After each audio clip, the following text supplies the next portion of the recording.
Assalamu alaikum кыргыз элим. Бул видеону акырына дейин көрүп, ой пикириңерди комментарийга калтыргыла. Башка адамдар көрсүн.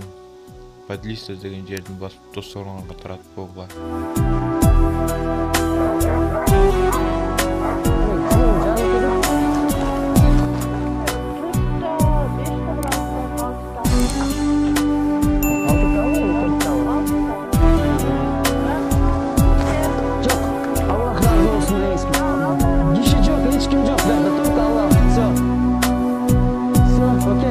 Куда? Тетя Люба, мы пришли немного поддержать вас, потому что продукты дорожают и да и очередь на них большая.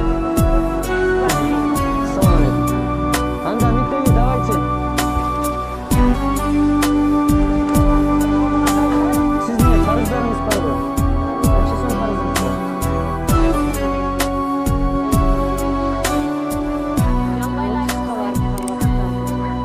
Дай мне 30 тысяч. Вот, 5 минут, балдарга чай.